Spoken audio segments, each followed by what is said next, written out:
까는 언니와 함께 하루를 마무리하는 방송 시작할게요. 명신이가 급 아프다, 혼절을 했다 등 구라설로 보이는 내용들이 패널들의 입을 통해서 흘러나오는 중인가 보더라고요.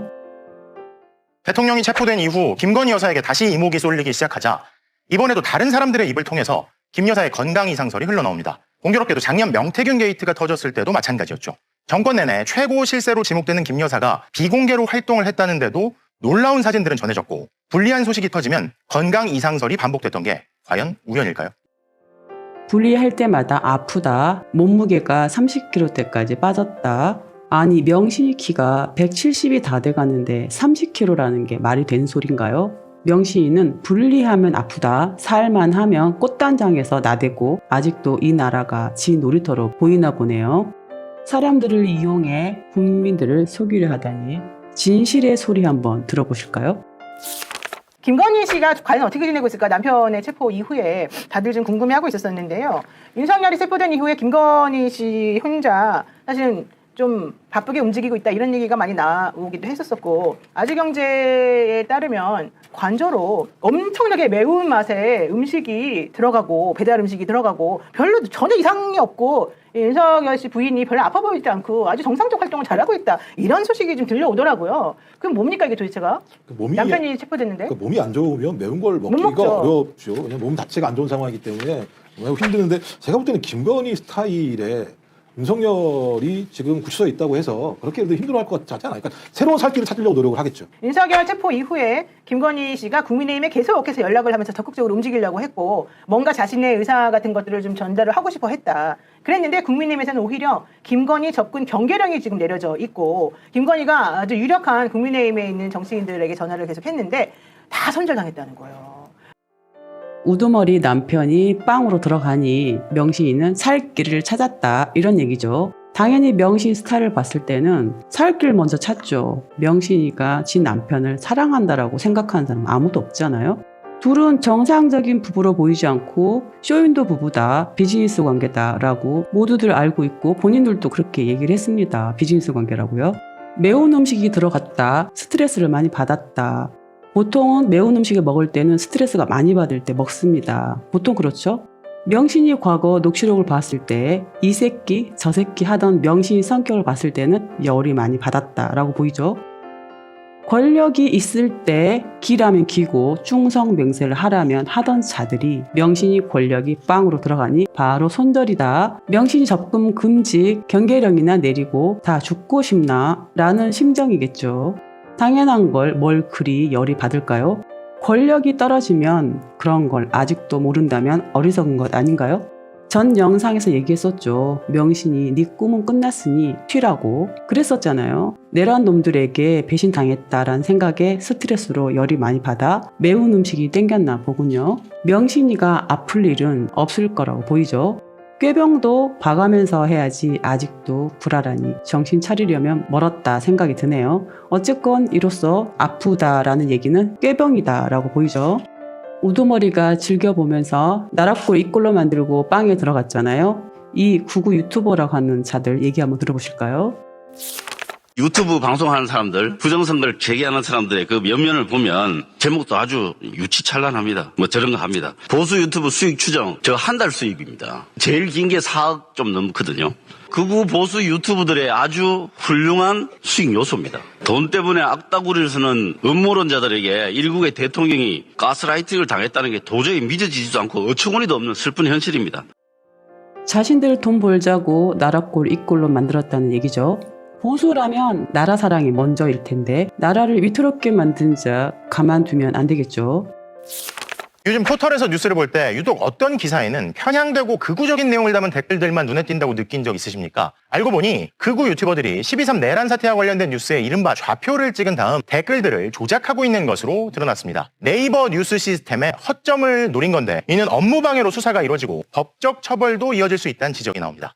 그런데 해당 뉴스가 방송되고 몇 시간 뒤 진행된 극우 유튜브 신남성연대의 생방송을 보면 진행자가 이 뉴스를 지목해 대전시장을 비판하는 등의 댓글에 비추천을 누르라고 말합니다. 들어가셔서 비추천을 누르시면 됩니다. 로고. 그러자 43개였던 한 댓글의 비추천 수가 1000건 넘게 급증했고 결국 댓글창 상단에서 사라졌습니다. 추천이 많아도 비추천 수 역시 많으면 상단에서 내려가는 네이버 댓글 정책을 노린 겁니다. 진행자는 이어 이른바 우파 댓글을 찾아 추천을 누르라고 말합니다.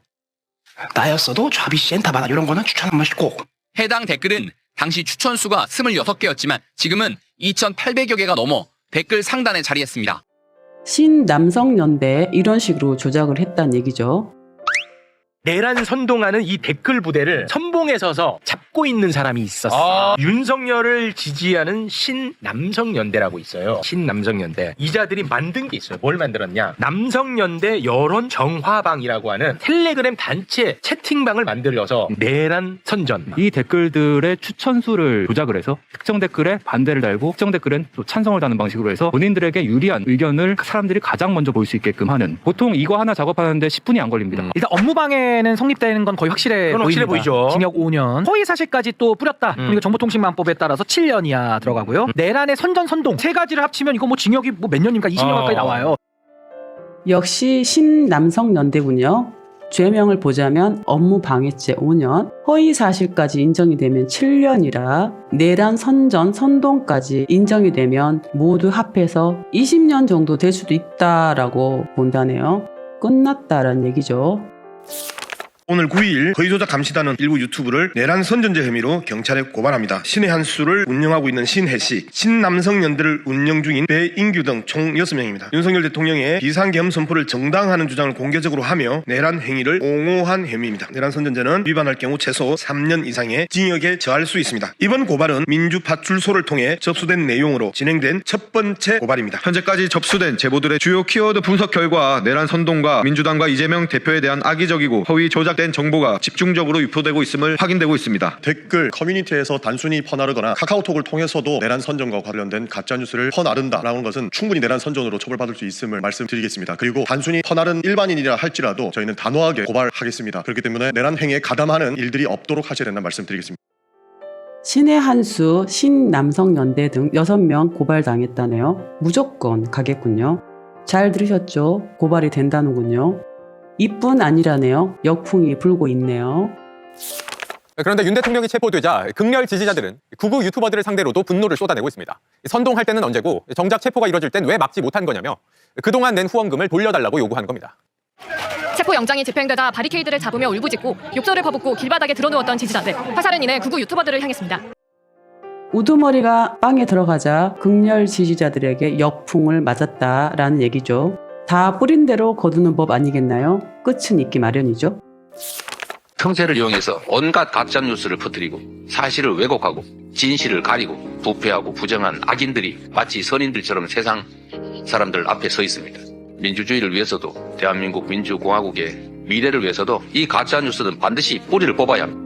책임을 안 지고 뻔뻔스럽게 가짜뉴스를 유포하면서 그 속에서 이익을 얻으면서 이 가짜뉴스에 대해서 문제 제기를 하니까 마치 그게 무슨 문제라도 있는 것처럼 반격을 하고 공격을 하고 있습니다.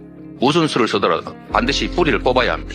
이 가짜뉴스에 기생하고 가짜뉴스에 기대서 이 나라 질서를 어지럽히는 행위에 대해서는 우리 민주당의 역량을 총동원해서 엄정하게 책임을 묻고 반드시 이 사회에서 퇴치하도록 하겠습니다. 앞으로 대한민국에서는 민주국가에서는 가짜 뉴스들은 존재하지 못하도록 뿌리를 뽑도록 해야겠죠. 민주국가의 기본 바탕 아니겠나요? 이 썩은 언론들을 꼭 뿌리째 뽑아내서 다시는 발붙이지 못하도록 하자고요. 진정한 언론이 진실만을 전달하는 언론만 있는 그날까지 우리들도 노력을 해야겠죠. 꼭 그런 날은 올 것이라고 봅니다. 좋은 날은 올 것입니다. 항상 건강 유의하시고요. 다음 영상에서 다시 만나요. 바이바이.